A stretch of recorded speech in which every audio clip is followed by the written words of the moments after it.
Nous vivons de moments cruciaux où nous sommes secoués de partout. Les problèmes fusent de partout et l'homme a besoin du surnaturel. Mesdames et messieurs, très chers téléspectateurs, je suis très heureux aujourd'hui de vous présenter ce nouveau numéro de votre émission À la lumière de la parole. Aujourd'hui, nous allons parler d'un sujet très intéressant qui bénira vos âmes aujourd'hui. Alors pour ce faire, comme il est de coutume dans notre émission, nous allons prendre un élément, une manière pour nous d'accueillir et de vous présenter notre invité. Prenons cet élément et nous retrouvons tout juste après. C'est parti.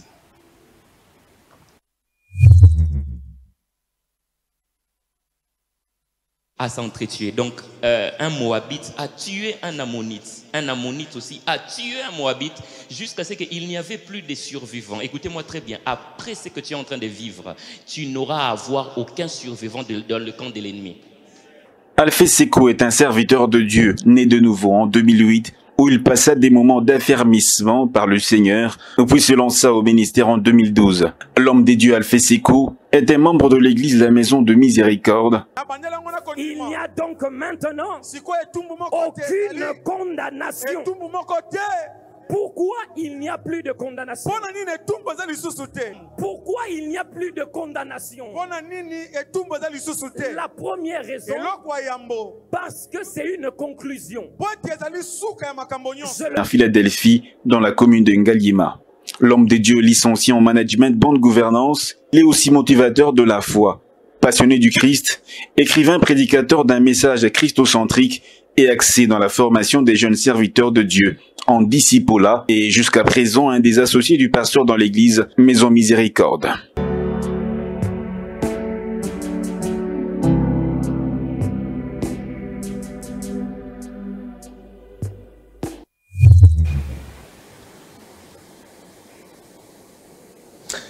De retour sur ce plateau, mesdames et messieurs, c'est comme je disais, je reçois pour vous aujourd'hui l'homme des dieux. Vous avez compris juste par le portrait, il s'agit d'Alphée Sékou, qui est un prédicateur de l'évangile, ministre. Alors, pour ce fait, je dis bonjour et bienvenue, très cher homme des dieux. Bonjour, merci pour l'invitation. Merci, comment allez-vous? Je vais bien, Dieu nous fait grâce.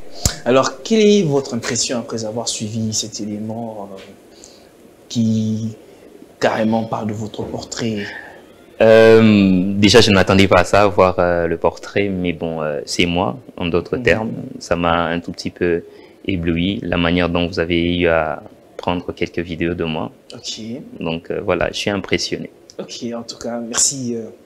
Nous sommes très heureux que vous soyez venu et puis répondre à notre invitation aujourd'hui. Alors, tel que nous venons de le suivre dans notre portrait, vous avez un parcours avec le Seigneur et vous êtes né de nouveau, tel que le dit le portrait, en 2008. Pourriez-vous un peu nous dire, né de nouveau, qu'entendez-vous par naître de nouveau? Une très très bonne question. Déjà, je suis issu d'une famille chrétienne. Mon père était pasteur. J'ai dit était parce qu'il n'existe plus. Il est rentré auprès du Seigneur depuis 2014, le 3 mars. Alors, en 2008, bon, moi j'ai fréquenté les Codim et puis après la chorale un moment. En 2008, voilà, on n'avait vraiment pas la conscience de manière personnelle de la relation que l'humain pouvait avoir avec le divin, mais on est né de nouveau, j'ai commencé à servir Dieu et c'est 4 ans après, je crois c'était en avril 2012, lors d'une retraite avec les amis, que j'ai eu une révélation claire de, je peux dire, de ma destinée, c'est que Dieu voulait pour moi. Donc c'était un tout petit peu ça. Naître de nouveau, c'est reconnaître qu'il y a un Dieu supérieur à l'humain qui a créé, qui a tout planifié en matière de notre destinée. Il faut avoir une relation propre avec cette divinité et puis voilà. C'est ce qui fait que vous êtes né directement de nouveau. Le fait de reconnaître cet être surnaturel qui fait de vous automatiquement une personne née de nouveau. Oui, s'il faut contextualiser ça, il s'agit de Jésus-Christ. Okay. C'est question d'accepter sa seigneurie dans notre petite vie qu'il puisse tout diriger de nous. C'est depuis 2008 que j'ai pris cette décision. Et c'est en 2012 que j'ai eu maintenant la connaissance de qui j'étais, ce que je devais faire selon sa volonté. Ok. Est-ce le fait d'avoir seulement cette connaissance-là du Seigneur fait de vous directement un né de nouveau? Non, il y a tout un parcours. Okay. La Bible déclare, Jean 3,16, car Dieu a tant aimé le monde qu'il a donné son Fils unique afin que quiconque croit. Il y a une base importante attachée à la foi. Okay. L'appel, on le reçoit par grâce, mais c'est à nous de saisir la grâce par la foi. J'ai cru qu'il y a quelqu'un qui est venu depuis plus de 2000 ans, mort à la croix, pour que moi je puisse garantir mon éternité. Parce que le temps n'est qu'un parcours. Il y aura une vie après cette vie terrestre. Okay. Alors pour garantir cette vie éternelle, la moindre des choses, j'ai dit la moindre des choses à faire, c'est de croire en quelqu'un qui nous a promis qu'il viendra déjà, il va revenir, mais il nous a promis d'aller nous préparer une place. Quant à nous, de croire à son plan éternel et puis adhérer à ces plans-là. D'accord. C'est très intéressant. Alors, parlez-nous un peu, au fait, de votre ministère. D'où venez-vous, en fait, cette vision, ou bien c'est juste par envie que vous vous êtes lancé dans le ministère, ou bien c'est le Seigneur qui vous a appelé carrément dans cette affaire pour vous lancer ensuite le ministère? Alors, s'il faut répondre à cette question, je dirais déjà en matière d'appel, les hommes ne s'appellent pas, hein, c'est Dieu qui appelle. Okay. Et moi particulièrement, je peux dire heureusement ou malheureusement, j'ai un appel dans le ministère de la parole. Il y a d'autres, par exemple, ils sont banquiers, ils sont avocats. C'est un appel, Dieu leur a appelé selon cette vocation. Mais à moi, c'était un peu particulier. Pourquoi je le dis? Je me rappelle à l'époque, étudiant comme Isidore, d'ailleurs j'ai commencé en architecture, j'ai fait mon premier cycle en architecture, c'est en 2012 maintenant. À l'IBTP. Voilà, okay. À l'ISAU. À l'ISAU. Et c'est là que Dieu, en 2012, en avril, je ne peux pas oublier la date, c'était la nuit du 2 au 3, nous sommes dans une retraite avec les amis à Lisanga. C'est là la première fois d'entendre Dieu de manière claire.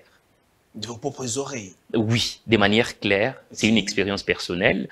Okay. Dieu m'a parlé clairement des choses qu'il voulait faire avec moi. Et l'un des indicateurs qu'il m'a dit, tu ne vas pas finir ta vie étant architecte. Okay. Alors j'avais un tout petit peu du mal à croire. Je me disais certainement, c'était mes pensées, parce que j'avais une vision de moi-même étant architecte. Okay. Et puis après, j'ai perdu mon père en 2014, et puis voilà, c'est devenu un peu plus compliqué de progresser. J'ai dû arrêter, mais je me suis dit quand même, je dois faire autre chose. Je me suis balancé en management, et en même temps, j'ai commencé à avoir une vision claire de moi-même. Plus j'avançais avec Dieu, plus des choses devenaient de plus en plus claires, okay. Et j'ai pu accepter l'appel de Dieu. Certes, ce n'était pas du tout facile. Moi, ça m'étonne quand je vois aujourd'hui, bon, quand je parle de la jeunesse, je vois des jeunes un peu moins âgés que moi, être aussi fiers de dire, voilà, moi j'ai un appel au ministère. Des fois, ça me fait rire. Des fois, je me dis, des fois, ils ne connaissent peut-être pas la portée de la charge. Hein. Une très, très, très lourde charge. Mais par la grâce de Dieu, c'est lui qui nous appelle, c'est lui qui nous donne la capacité d'assumer ça. D'accord. En tout cas, c'est le Seigneur qui appelle. C'est aussi lui qui donne tous les éléments qui accompagnent ce ministère-là. Exactement. Alors, quelle est la place de la motivation dans votre vie? Je vois que vous êtes aussi motivateur de la foi. De temps en temps, quand on lit, il y a beaucoup plus en fait, de motivation. Quel est l'objectif de la motivation? Cela découle, je veux dire, d'un élément dans le message que Dieu m'a demandé de communiquer. Okay. Si je me peux permettre de le dire, j'ai un message basé sur Christ Jésus, la justification par la foi. Vous parlez de la christocentrique. Oui. Okay. Donc, il faut parler de Christ, peu importe le sujet, il faut tout ramener à Christ parce que Christ est le sujet principal de la Bible. Okay. Alors, l'un des points dans ce grand message ayant trait à Jésus, c'est vraiment la motivation, la motivation dans un terme beaucoup plus courant, mais si on doit être un tout petit peu biblique, c'est faire naître ou faire grandir la foi des plusieurs. La Bible déclare, il y a même beaucoup de passages, on dit mieux vaut un chien vivant qu'un lion mort. Ok. Et c'est l'un des passages qui nous montre qu'il faut continuer de croire, peu importe les temps et les circonstances. J'aime le dire, nous avons un lendemain qui nous attend. On ne peut pas aujourd'hui s'arrêter à notre présent sombre pour se décider de dire voilà, c'est fini, voilà, on n'a plus d'avenir. Il faut toujours avancer, peu importe les temps et l'espace. J'aime un homme, je peux dire même un homme de Dieu qui a dit si tu ne sais pas courir, marche. Si tu ne sais pas marcher, rampe. Ok. Dans tout le cas, il faut faire un mouvement qui te permettrait Évidemment. d'avancer. Évidemment. C'est au fait ça l'un des éléments de mon appel, pousser un peu les gens à croire à un avenir meilleur. D'accord. Alors, mesdames et messieurs, très chers téléspectateurs, vous comprenez que je suis avec sur ce plateau l'homme des dieux, Alpha Seko, qui est prédicateur à l'église Maison de Miséricorde, une des extensions de l'église Centre missionnaire Philadelphie. Centre missionnaire Philadelphie. Avec lui, aujourd'hui, nous allons parler de la prière. De la prière. La prière qui est au centre de la vie chrétienne. Alors, nous allons parler de la prière. Que faire pour que nos prières soient exaucées? Est-ce que Dieu répond-il à toutes les prières? Voilà toutes les questions auxquelles nous allons devoir parler au cours de cette émission. Je sais que cette émission bénira vos âmes, vous qui nous suivez de partout. Alors, l'homme des dieux, d'entrée en jeu, dites-nous déjà, c'est quoi la prière? Cette question revient quasiment tous les jours. Alors, je ne vais pas embrouiller ceux qui nous suivent. La prière, c'est cette conversation, ce dialogue qu'on a avec Dieu, de manière, en tout cas avec les termes beaucoup plus simples. C'est ça la prière, c'est ce qu'on dit toujours dans les affermissements. C'est ce dialogue que nous avons avec Dieu. C'est ça la prière. Cette conversation que l'homme a avec Dieu, hein, de manière simple. Comment une personne, elle s'est donnée à tout le monde de prier ou particulièrement aux croyants de prier? Alors, on va un tout petit peu circonscrire le sujet. Moi, je suis chrétien, je suis enfant de Dieu, parce que moi, je ne prône pas la religion, je prône la relation avec Dieu. Jésus n'a pas laissé une religion, mais il nous a laissé une relation avec Dieu. Avec Dieu. Voilà. Alors, dans ma relation avec Dieu, j'ai compris que la prière est très, très, très importante. Est-ce qu'il faut seulement être croyant pour prier? Non, tout le monde peut prier. Quand je parle de croyant, ici, je vois quelqu'un qui croit en la Seigneurie de Christ, quand je parle des croyants. Mais tout le monde prie, les musulmans prient, même les athées prient. En tout cas, la prière, c'est pour tout le monde.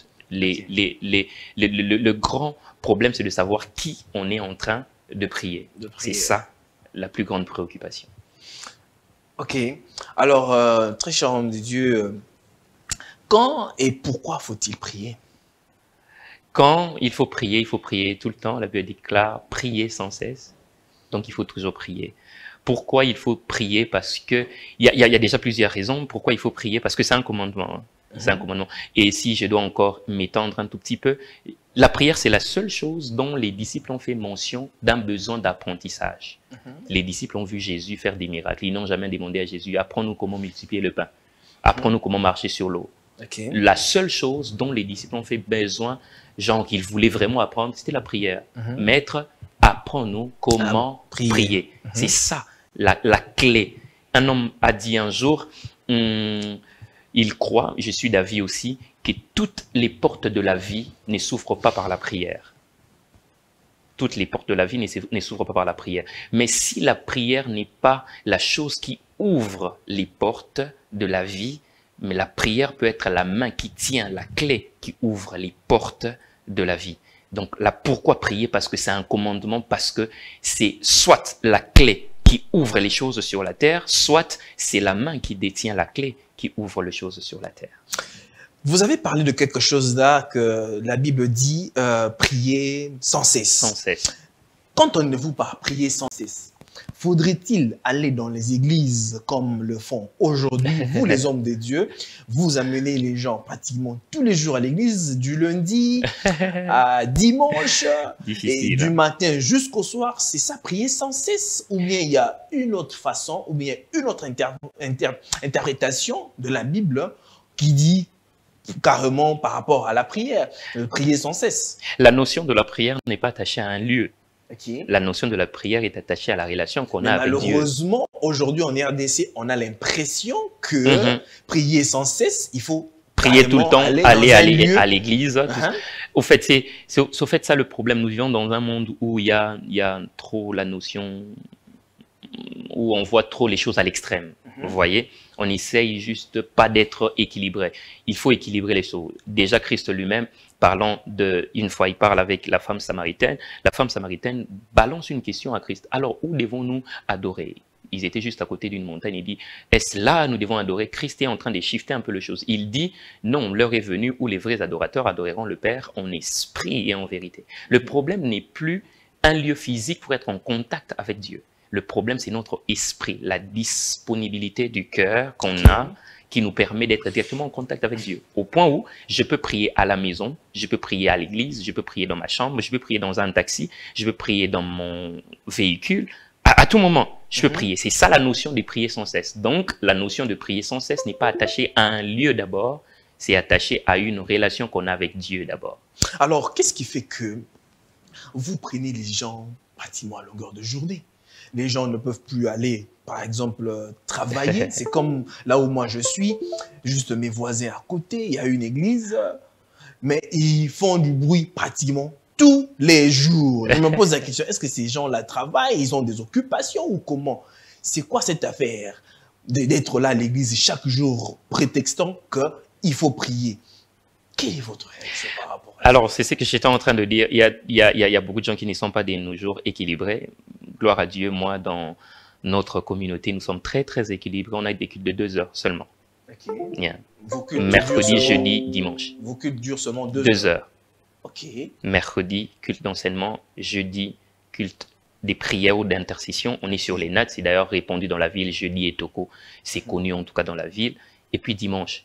Okay. Donc, on essaye vraiment d'être un tout petit peu équilibré. Mais aussi, il ne faut pas oublier, c'est beaucoup plus notre contexte. Nous sommes déjà dans un pays où le travail n'est pas adéquat, il n'y a pas d'offres.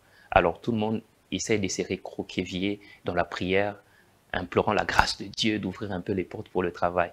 Donc, c'est un peu ces genres de choses qui déséquilibrent un tout petit peu notre identité de l'Église. Mais vous, en tant que serviteur de Dieu, vous avez cette charge, bien cette responsabilité de dire au peuple de Dieu, comme il y a eu une sentence dans l'Ancien Testament, après que l'homme soit tombé dans le jardin d'Éden, Dieu a maudit l'homme, que désormais, toi l'homme, tu mangeras à la sueur de ton front.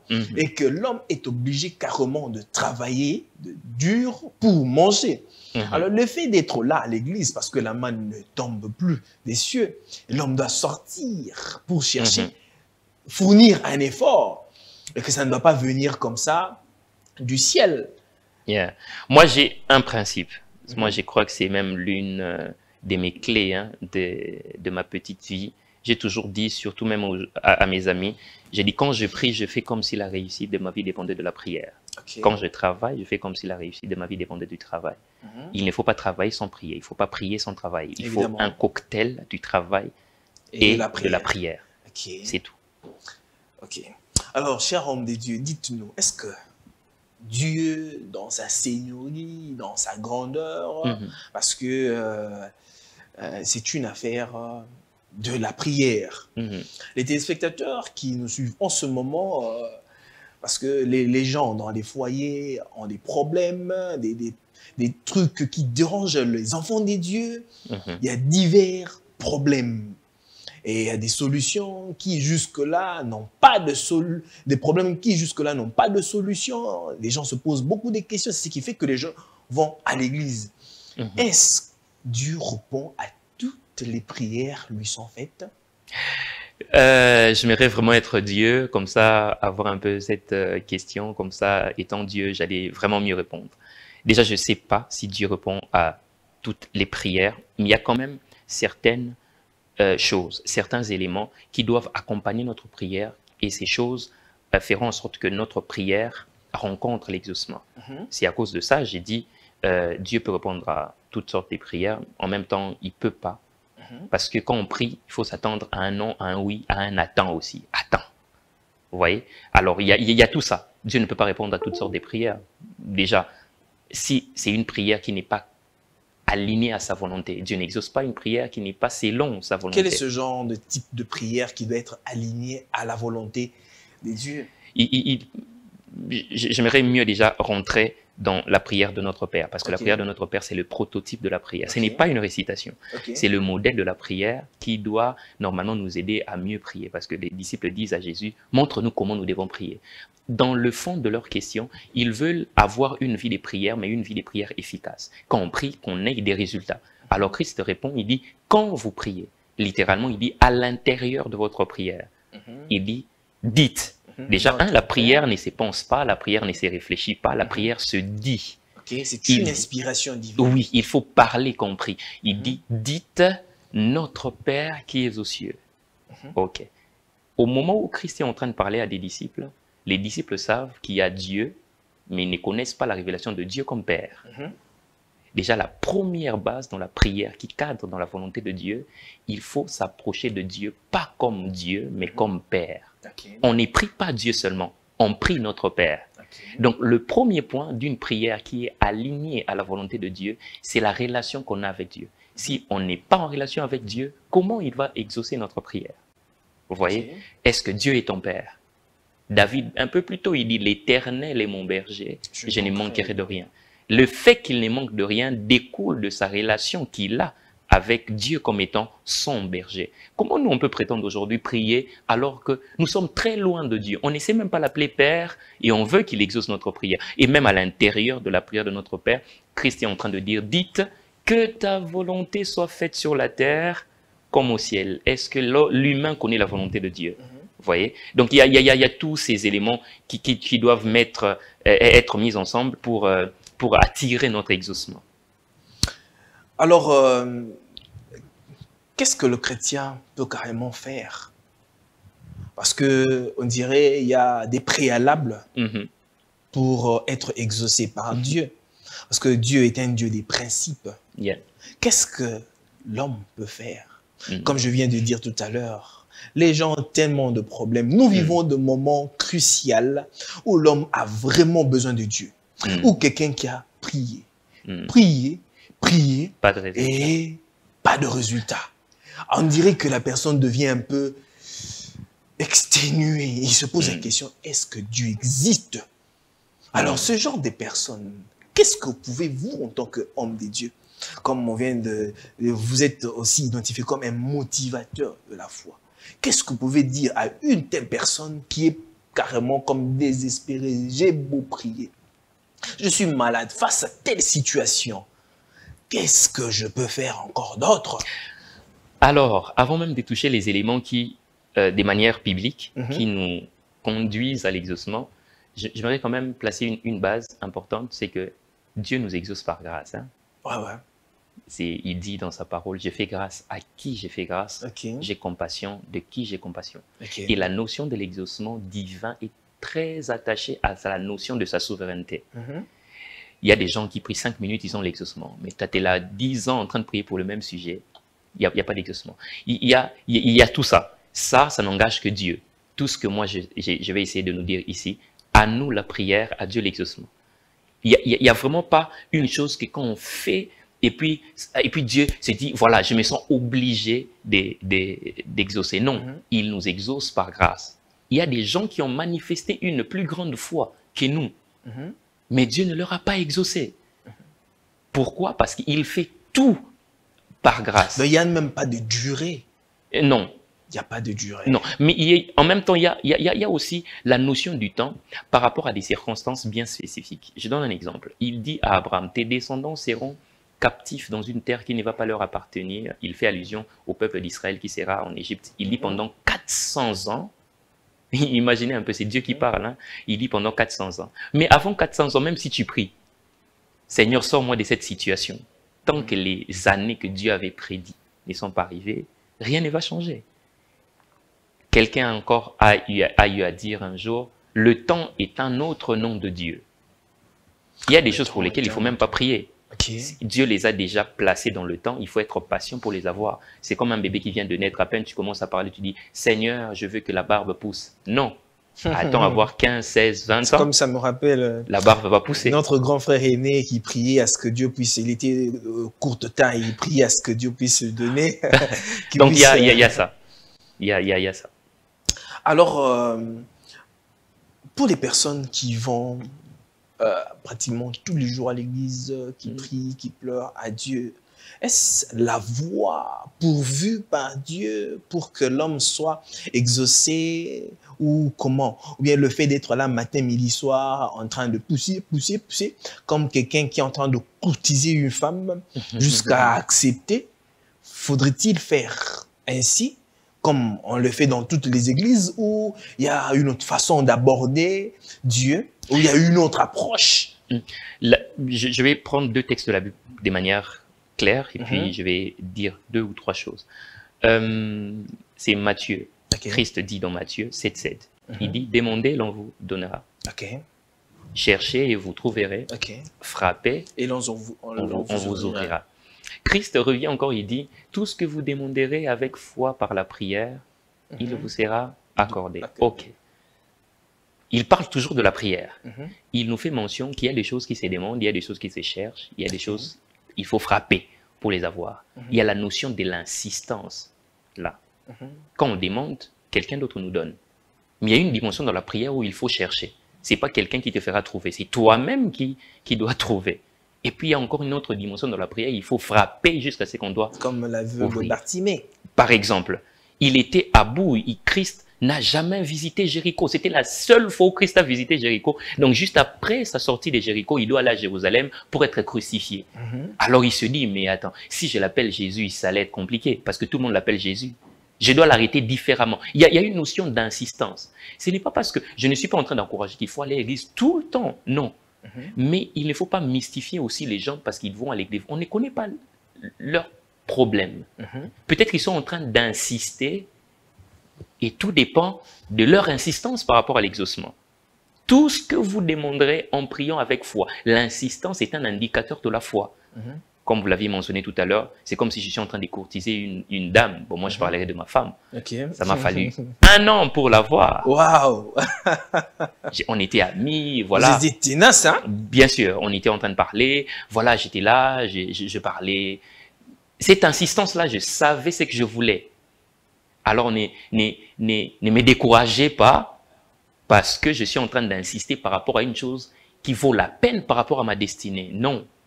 Peut-être toi, tu demandes, on te donne. Il y a d'autres qui cherchent, qui doivent eux-mêmes trouver. Mais il y a d'autres, il y a des barrières, il faut frapper. Il y a tout ça.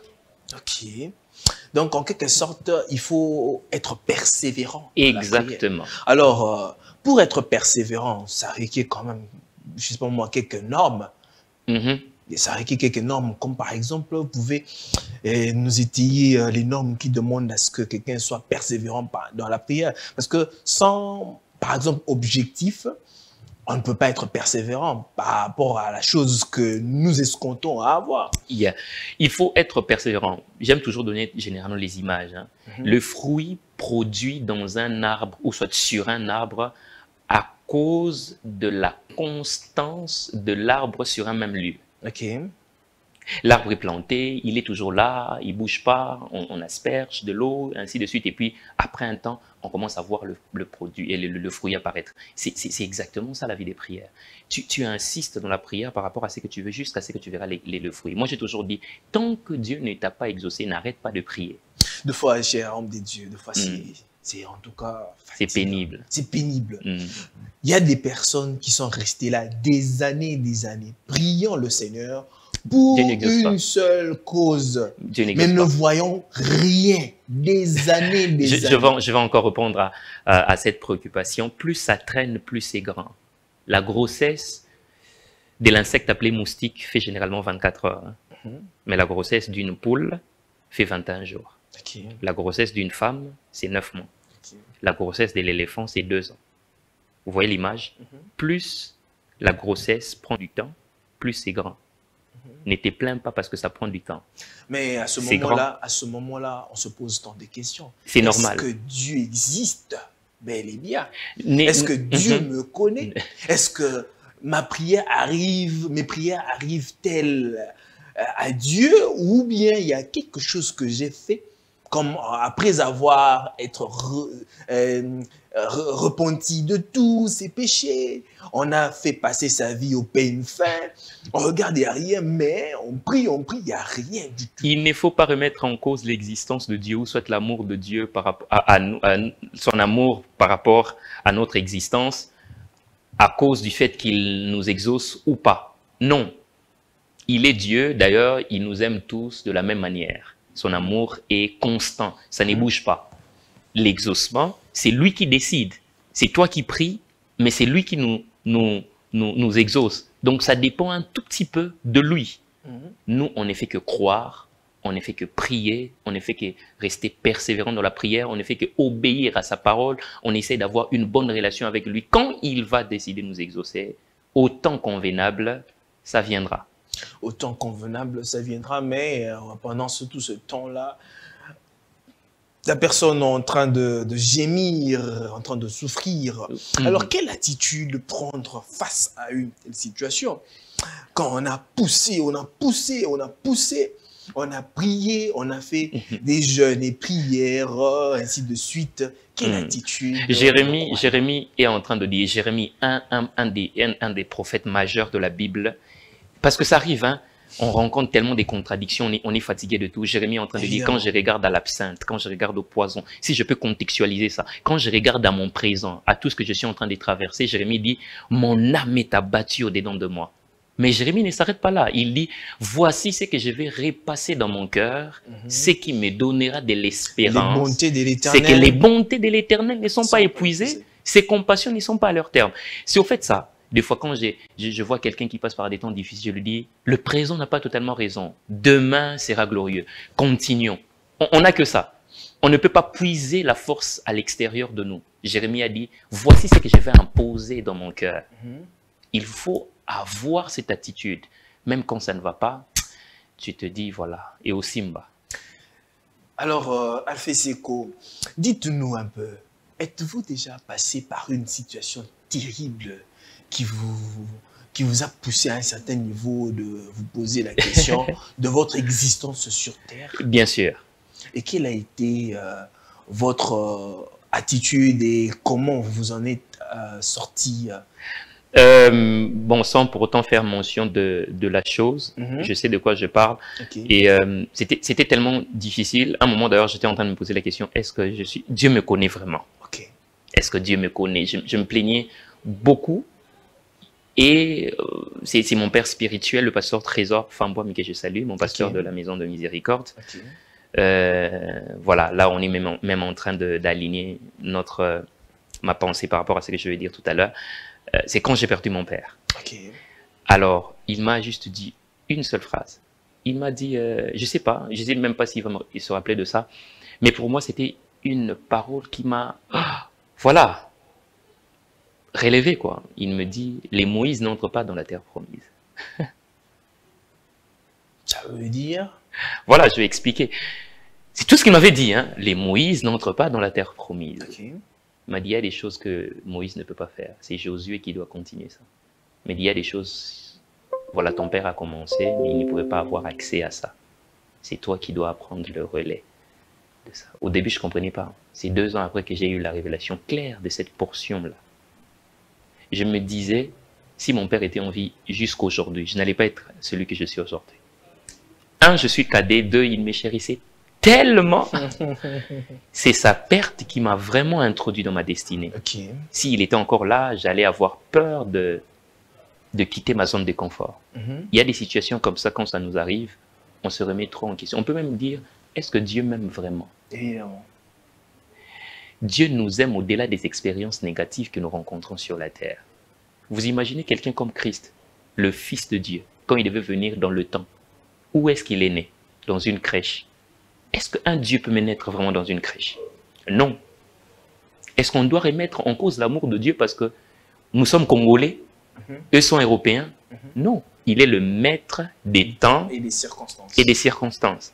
Le bien d'avoir Dieu pour allié, c'est ça. De savoir que, il n'est pas qu'éternel. Il est celui qui maîtrise les temps et les circonstances. Donc, il peut faire en sorte que le temps négatif puisse changer en ta faveur.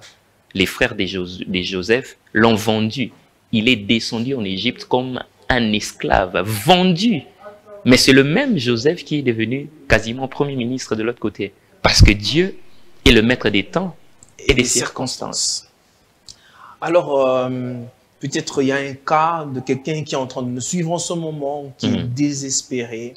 Parce que les problèmes, il y en a tout plein. Il y a des problèmes spirituels, des problèmes de santé, il y a des problèmes physiques. Surtout émotionnels. Émotionnels, il y a beaucoup de problèmes.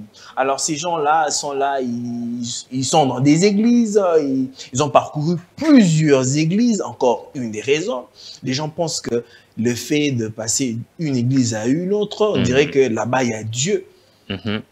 Qu'est-ce que vous pouvez dire à ce genre de personnes? La première de choses, je dirais, posez-vous des bonnes questions. C'est quoi le problème qui vous dérange? La deuxième, je dirais, faites confiance en Dieu. Ne faites pas confiance à un pasteur. Mais il y a une chose aussi, vous les prédicateurs, les pasteurs, les hommes des dieux. Là, on est en train de nous pointer du doigt aujourd'hui. Parce que vous, c'est vous qui avez cette charge-là d'amener le peuple des dieux quelque part. Nous ne sommes que de canaux, Dieu nous utilise. Évidemment, vous êtes des serviteurs des dieux. C'est comme ça qu'on vous appelle. Quand vous faites appel aux enfants des dieux de partout dans le monde, vous leur dites, venez ici chez nous, vous aurez ça. C'est comme si vous avez les préalables, vous avez déjà un absolu qui, quand la personne vient, automatiquement la personne a ce qui est escompté. Aussi longtemps que la personne arrive, quand la personne arrive et que ne reçoit pas ce qu'elle voulait avoir, la personne part et change d'église. C'est ce que je suis en train de dire. Déjà, moi, je ne dis pas venez chez nous parce que nous avons Dieu, tout ça. Je sais pas ce que collègues, pasteurs, si ce n'est pas vous, mais je préfère être, disons, parler de manière personnelle et directement avec Dieu. C'est mieux. Singulariser. Alors moi, j'étais en train de dire, il ne faut pas du tout croire au pasteur, il faut croire à Jésus, à Dieu. Parce que l'humain reste humain. Je suis serviteur de Dieu, mais je suis humain. Il y a mes émotions qui peuvent aussi me désorienter d'une certaine manière. Je ne dis pas que c'est toujours ça, mais ça peut arriver. Mais si aujourd'hui des gens viennent à l'église, pas pour le pasteur d'abord, pas pour le serviteur d'abord, mais pour Dieu d'abord, je suis sûr et certain, les choses ont beaucoup changé. C'est ça maintenant le problème dans nos églises aujourd'hui. Les gens vont dans les églises pour les hommes. Exactement. Et vous, les pasteurs, au lieu de créer cette relation-là entre le croyant et son Dieu, mais vous voulez vous introduire dans les cœurs des enfants. Non, je l'ai mentionné tout au début. Moi, je ne prône pas la religion, je prône la relation avec Dieu. Moi, je suis de ceux qui, même quand j'ai des entretiens, je ne me place pas comme un demi-dieu. Donc, pour atteindre Dieu, il faut passer par moi. Non. Quand Christ est venu, la Bible déclare, le rideau a été déchiré. On peut avoir accès auprès de Dieu comme tout le monde. À partir de ta chambre, à partir de ta voiture, je ne sais pas moi, ou partout où tu es. Dès lors tu prends la décision de te connecter avec Dieu, c'est direct. Tu n'as pas besoin de passer par un pasteur. Mais il y a des gens qui aujourd'hui, dans leur tête, déjà, ils se disent, voilà, je dois voir le pasteur pour que le pasteur prie pour moi. Vous voyez? Est-ce que le pasteur a une certaine particularité que le croyant n'a pas? Je peux dire la seule particularité, c'est le service. Le service. Le service. Le pasteur est autant enfant de Dieu que le croyant. Ok, merci. Alors, qu'est-ce qui fait que les enfants de Dieu sont toujours tournés vers les pasteurs? Un petit problème, le pasteur. Une petite, je sais pas, maladie, une fièvre, le pasteur. La Bible dit, mon peuple périt, faute de connaissance. C'est au fait ça. On n'est pas trop exposé. Déjà, de nos jours, c'est difficile d'avoir des enfants de Dieu qui lisent la Bible. Des enfants de Dieu qui cherchent à avoir une relation personnelle avec Dieu. Dans votre église, vous poussez les enfants de Dieu. On a tout un département qu'on appelle Cénacle. étude biblique annuelle. Ok. Vous apprenez aux enfants de Dieu d'être attachés à Christ. Oui, ce n'est pas le pasteur d'abord, c'est Dieu d'abord. Ok. Alors, la prière. Faudrait-il être tellement instruit pour mieux prier, ou bien c'est une inspiration, le fait d'être à l'église, qu'on doit connaître comment prier, ou bien c'est une révélation de par les Écritures qui fait de vous, et les paroles montent dans votre cœur pour exprimer à Dieu? Les disciples ont fait mention de ça, apprendre comment prier. Si je dois répondre à cette question, je dirais déjà premièrement, la prière s'apprend. On ne prie pas de n'importe quelle manière. Qui est habilité à apprendre? Non, c'est dans la Bible. Ok. La prière s'apprend. La Bible déclare que les disciples, apprends-nous comment prier. Et Christ leur a appris comment il faut prier. Il y a des éléments qu'on doit retrouver dans la prière. Notamment demander la volonté de Dieu. Notamment demander le pardon de ses péchés. Notamment demander le pain quotidien. Notamment élever le nom de Dieu. Donc il y a tout ça qui forme la prière. Mais la prière, du fait que c'est aussi attaché à notre relation avec Dieu, c'est comme moi je parle à ma femme. Je ne parle pas à ma femme comme si je parlais à tout le monde. Et ça dépend des moods de ce jour-là. Si on s'entend bien, la communication sera bonne. Si ça ne va pas, ça va déranger. C'est pourquoi il y a des gens aujourd'hui, quand ça ne va pas, ils n'arrivent pas à rester longtemps dans la présence de Dieu. 5 minutes, ils se réveillent, voilà, ils commencent la journée. Mais quand il y a une bonne relation avec Dieu, tu peux rester 30 minutes, 45 minutes, voire même 1 heure. Certaines personnes le font. Donc ça dépend de tout ça. Donc si vous essayez de vous mettre un tout petit peu dans cet environnement-là, parce que la prière, au-delà du fait que c'est une conversation avec Dieu, c'est aussi un environnement. Si vous essayez de vous mettre dans cet environnement-là, alors c'est alors que vous allez apprendre. Quand vous priez, il faut quand même utiliser la parole de Dieu, il faut croire, il faut insister, il faut obéir à la parole de Dieu. Et puis il y a même des intentions. Après avoir prié, quand je parle des intentions, je vois même une attitude à poser. Tu viens de prier pour quelqu'un ou soit pour toi-même à cause d'un problème, mais dès que tu dis Amen, c'est comme si tu n'as pas prié. Quand on t'appelle, comment ça va? Ah, en tout cas, ça ne va pas. En tout cas, vous voyez un peu. Donc, il y a même des attitudes qui contredisent notre prière. Donc, c'est un peu ça. Alors, quelle atmosphère faut-il prendre pour entrer dans le bain de la prière? Comment un croyant peut entrer dans son adoration afin d'entrer en contact avec le Seigneur? Ça dépend d'une personne à une autre. Il n'y a pas de musique à faire jouer ou quoi que ce soit, ou un clavier. Tout ça. Donc ça dépend d'une personne à une autre. Il y a des gens qui aiment le silence quand ils prient. Moi, j'ai toujours motivé les gens à avoir une vie de prière personnelle d'abord intense, avant d'avoir une vie de prière de manière collective. Alors, là, tu peux mettre une musique. Ça dépend, en tout cas, ça dépend de tout un chacun. Moi, par exemple, si je dois parler de moi, dès que je me réveille, la première des choses que je fais, je vais prendre 5-10 minutes, je fais des prières en esprit d'abord. Ça, c'est moi. Ça, c'est vous. Alors, quelle est la place du parler en langue? Parce que je vois dans des églises, les gens, ou même des chantres dans un studio. Moi, je suis un peu étonné, au fait. Quelqu'un qui est en train de chanter, à un moment donné, il commence à parler en langue. Et je ne comprends pas cette affaire-là. Bon, je sais que nous sommes dans Congo Buzz. Je n'aimerais pas créer un buzz là-dessus. Mais sans mentir, il y a beaucoup d'abus. Mais ce n'est pas parce qu'il y a des abus par rapport à la notion de la prière en langue que la chose est mauvaise. Non, la prière en langue, c'est la prière la plus efficace. Parce que quand tu pries en langue, c'est Paul qui nous en parle. Bon, ça demande un peu tout un enseignement. Hein. C'est beaucoup de choses. Je parie que nous reviendrons prochainement pour certainement, parler de ça. Certainement. Si je dois dire 2-3 choses, c'est que quand l'Esprit est descendu avec son effusion pour la toute première fois à la chambre haute, eux tous s'est mis à parler en langue. C'est un signe extérieur de la manifestation de l'Esprit. Et quand on parle en langue, on fait abstraction de notre intelligence. La Bible déclare, celui qui parle en langue, son intelligence reste stérile. Il parle à Dieu. Lui-même ne sait pas ce qu'il est en train de dire. La prière en langue, c'est la prière qui s'aligne à la volonté de Dieu. On peut prier avec intelligence en dehors de la volonté de Dieu. Mais on ne peut jamais prier en langue en dehors de la volonté de Dieu. Est-ce qu'on apprend des gens comment prier en langue? Non, on ne prend pas. C'est un don de l'esprit. Et qu'en est-il avec ces églises où on apprend les gens carrément de prier en langue? Oh, il faut faire ça, il faut faire ça. Il y a des cours. I don't know exactly. Je sais pas. You don't know. Non, je sais pas. Ok, je en sais tout pas. cas, fait, c'est que nous sommes arrivés à terme de notre émission. Alors, qu'est-ce que vous pouvez dire, vous, en tant qu'homme de Dieu, pasteur, d'une très grande communauté, pour des personnes qui sont, par exemple, désespérées, des personnes qui sont fatiguées après plusieurs années, beaucoup d'essais, et ne parviennent toujours pas à voir la lumière. C'est comme un chanteur qui dit « Mon ciel est devenu nuageux ».